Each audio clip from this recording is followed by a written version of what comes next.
السلام علیکم ورحمۃ اللہ وبرکاتہ۔ بسم اللہ الرحمن الرحیم۔ لا الہ الا اللہ وحدہ لا شریک لہ احدا صمدا لم یلد ولم یولد ولم یکن لہ کفوا احد۔ یا اللہ، یا رحمان، یا رحیم، یا ذی الجلال والاکرام، یا حی یا قیوم برحمتک استغیث۔ سامعین، ندیم احمد حاضر ہے۔ کچھ بیان کے ساتھ جو دو چار باتیں پھر ذہن میں آ جاتی ہیں تو سوچتا ہوں کہ اللہ کے بندوں کو کچھ باتوں جو ذہن میں ہیں وہ رہنا چاہیں۔ زندگی کا بھروسہ نہیں سامعین۔ بہرحال امید ہے کہ میں اپنی کوشش میں انشاءاللہ تعالیٰ کامیاب ہوں گا اور باتیں آپ لوگوں کو سمجھا سکوں گا۔ اچھا سامعین، پہلی بات یہ تھی کہ ایک روایت میں ہے کہ حساب کتاب کے وقت ایک جلوس ہوگا لوگوں کا، وہ ہوں گے انسان، لیکن وہ ایک چوچوں کے جلوس کی شکل میں وہ ایک جگہ موجود ہوں گے۔ تو سب لوگ حیرت سے دیکھیں گے کہ یہ لوگ کون ہیں، تو ان کی پتہ چلے گا کہ یہ وہ لوگ ہیں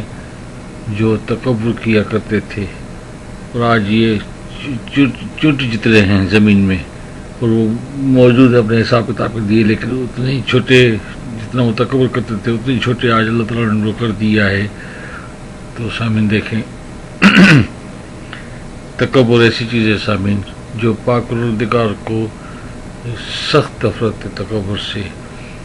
ہم نے کیا عبادتیں کی ہوں گی جو عبادت ملائکہ فرشتوں نے پاک پروردگار کی کی، اس میں ایک ملائک جو شیطان تھا اس نے زمین کا کوئی حصہ ایسا نہیں چھوڑا ہوگا جہاں پہ اس نے عبادت نہیں کی تھی، لیکن اس کے ایک تکبر نے یہ تکبر کیا کہ نہیں، یہ تو جو مٹی سے انسان اللہ تعالیٰ نے بنایا ہے، میں تو اس سے زیادہ افضل ہوں۔ اس ایک تکبر کی وجہ سے اس کو پاک پروردگار نے ایسی سزا دی کہ تکبر سے اتنی نفرت آئی اللہ تعالیٰ کو کہ اس کو شیطان کر دیا۔ سامعین دیکھیں، اور ہم لوگوں نے اگر سوچا جائے تو یا پروردگار ہمیں معاف کرنا، پتہ نہیں کتنے ہم سے تکبر زندگی میں ویسے ہو جاتے ہیں۔ تو سامعین امید ہے اس چیز کا پوری توجہ کریں۔ زمین تک کی یہ روایت ہے، میں نے سنی ہے کہ جب کوئی آدمی مرتا ہے تو زمین اس کے بارے میں عرض کرتی ہے کہ یا اللہ، یہ بندہ جو ہے میں اس کی مغفرت کرنا، اس کے لیے دعا کرتی ہے، یہاں تک کہ آپ کے یا اللہ یہ ویسا بندہ تھا جو میری پیٹھ پہ چلتا تھا تو بہت ہی لیورت کے ساتھ چلتا تھا، اس میں غرور نہیں ہوتا تھا، تکبر نہیں ہوتا تھا، اور آستگی سے چلتا تھا۔ اور یہ اللہ کا حکم بھی ہے قرآن پاک میں کہ اور زمین پہ نرمی کے ساتھ آستگی سے چلو۔ سامعین، اٹھو بیٹھو، بات کرو، کھاؤ پیو، ہر چیز میں اپنی جھکاوٹ دکھاؤ، کیونکہ یہی چیز اللہ کو بہت زیادہ پسند ہے۔ اب سامعین، یہاں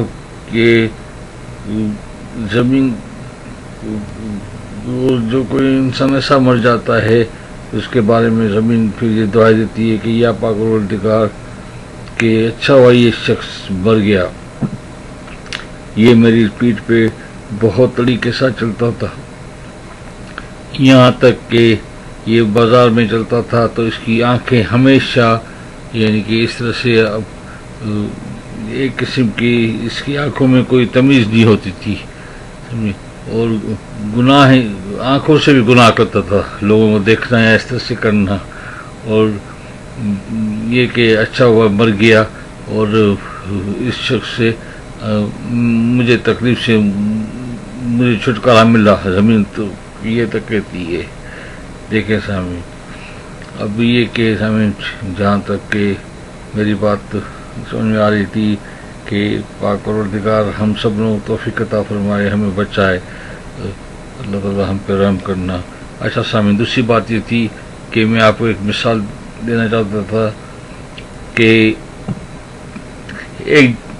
ایک آدمی تھا، وہ کہیں خطاب کر رہا تھا، تو وہاں پہ کچھ لوگ بیٹھے ہوئے تھے، کوئی مجموعہ بیٹھا تھا، 20-22 لوگوں کا یا 25 لوگوں کا جو بھی ہوگا مجموعہ بیٹھا تھا، اور سب لوگ بول رہے تھے، تو اس آدمی کی بات کوئی سننے کو نہیں رہا تھا، ان کی آواز اتنی تھی، ان لوگوں کے آپس میں بات کرنے کی آواز، تو یہاں تک کہ اس میں سے کچھ لوگ تو آپس میں وہ بول رہے ہیں، زور زور سے باتیں کر رہے ہیں، اس کی آواز، اور کچھ لوگ ان کو سمجھانے کی اس میں کہ خدا کے لیے اس کی کوئی آواز، اس کی کوئی بات سنیں یا خدا کے لیے خاموش رہو۔ اب وہ لوگ بھی چیخ چیخ کے اسی لوگوں میں شامل ہو رہے ہیں کہ بیچ میں بولتے جا رہے ہیں اور اس کی بات سننے کو تیار نہیں ہے۔ تو اتنے میں ایک آدمی جو تھا بہت خاموشی سے سب کو دیکھ رہا تھا، افسوس کے ساتھ ہی دیکھ رہا تھا سب کو کہ یہ کیا ہو رہا ہے۔ تو پھر آخر وہ ہاتھ ہلا ہلا کے بول پڑا کہ خدا کا لاکھ شکر ہے، اور وہ بھی زور زور سے بول خدا کا لاکھ شکر ہے کہ میں ایسا بدتمیز نہیں ہوں کہ ان کی طرح کہ میں بولوں اور اس کی بات نہیں سنوں۔ دیکھیں وہ تک سامعین بول پڑا، اور یہ طریقہ تھا۔ تو میں یہ سوچ رہا تھا کہ سامعین کے ایک مثال میں سمجھ میں آئی کہ ہمارے ہاں لائٹ چلی جاتی ہے یا لوڈ شیڈنگ ہو جاتی ہے، ہم سب چیختے رہتے لوڈ شیڈنگ ہوگی، لوڈ شیڈنگ ہوگی، یہ ہو گیا، وہ ہو گیا، یہ ظلم ہو گیا، اندھیرا ہو گیا، اس کی توقع ہمیں نہیں تھی اور یہ ہو گیا۔ تو سامعین آپ یہ سوچیں کہ جو ہم لوڈ شیڈنگ کر رہے ہیں یا خود بلیک آؤٹ کر رہے ہیں، اس کی معیار کس کو دے، اس کا قصوروار کس کو ٹھہرائیں؟ وہ تو ہم نے زمانے میں ٹھہرا دیا کہ اب جو ہم خود اپنے ہاتھ سے کر رہے ہیں اپنے گھر کے، کیونکہ اس کی مثال کی بات یہ تھی کہ اللہ تعالیٰ کا جو ذکر بندہ اپنے گھر میں کرتا ہے اور اس کے گھر والے جو ذکر کرتے ہیں، یہاں تک حضور صلی اللہ علیہ وسلم کو اللہ تعالیٰ نے فرمایا تھا کہ اور میرا ذکر کرو، اپنے گھر والوں کو تاکید کرو کہ میرا ذکر کرے، میری عبادت کرتے رہیں۔ کیوں کہ میں تم لوگوں سے روزی تو نہیں مانگ رہا، صرف اتنا کہہ رہا ہوں کہ میرا ذکر کرو، روزی تو میں دیتا ہوں، یہ قرآن پاک میں ذکر ہے۔ تو بے شک یہ بات تو صحیح ہے سامعین۔ اب یہ کہ جو اللہ تعالیٰ کا ذکر کرتا ہے، اس گھر کی مثال ایسی ہوتی ہے کہ پورے آپ کے گھر میں اڑوس پڑوس آگے پیچھے گھروں میں اندھیرا، فرشتے جو ملائکہ جو دیکھتے ہیں تو اندھیرا، لیکن وہ اس گھر جہاں پہ ذکر ہو رہا ہے، جو کر رہا ہے یا اس کی فیملی گھر والے ذکر کر رہے ہیں، اس گھر میں ایک روشنی ہوتی ہے نور کی، وہ ایسی روشنی ہوتی ہے کہ اس پورے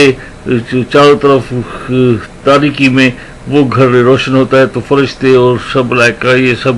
حیرت سے دیکھتے رہتے ہیں کہ دیکھو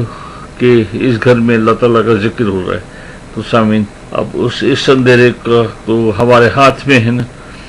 کہ ہم اپنے گھر میں کہ اپنے آپ کو، اپنے گھر کو روشن رکھیں۔ تو پروردگار نے چاہا تو یہ بات چھوٹی سی بات میں نے تو مطلب کہ تفصیل سے کئی باتیں ہیں، لیکن آپ لوگوں کو سمجھ میں آ گئی ہوگی، یہاں تک کہ سامعین کہ پاک پروردگار نے کہا کہ اگر میں کسی سے خوش ہوتا ہوں تو اس کے 2 طریقے ہیں، اور میں کسی سے ناراض ہوتا ہوں تو اس کے بھی 2 طریقے ہیں۔ تو یہ اگلا بیان میرا اس کے بعد جو ہوگا اس میں، کیونکہ وہ کافی تھوڑی لمبی بات ہو جائے گی، میرا ٹائم ختم ہو رہا ہے، تو آپ ضرور انشاءاللہ سنیں گے، اور پروردگار نے چاہا تو کافی بہتر ہو جائے گا۔ سبھی ندیم احمد کو دعا میں شامل کیجئے گا، آپ لوگوں کی دعاؤں کی سخت ضرورت ہے۔ کسی کی دعا پاک پروردگار کو اتنی پسند آتی ہے کہ وہ سبھی قبول ہو جاتی ہے، یہاں تک کہ دعاؤں کا انداز جو ہوتا ہے کسی نہ کسی کو خود پتہ نہیں چلتا، لیکن اللہ تعالیٰ کو کسی کی دعا کا انداز اتنا پسند آتا ہے کہ اللہ تعالیٰ کہتا ہے کہ کاش یہ مجھ سے دعائیں مانگتا ہی رہے، مجھے اس کی عبادت یا اس کی دعا اتنی پسند آتی ہے۔ تو مجھے اپنی دعا میں شامل کیجیے گا، اور انشاءاللہ اگلے پروگرام میں پھر آپ لوگوں سے ملاقات ہوگی۔ السلام علیکم ورحمۃ اللہ وبرکاتہ۔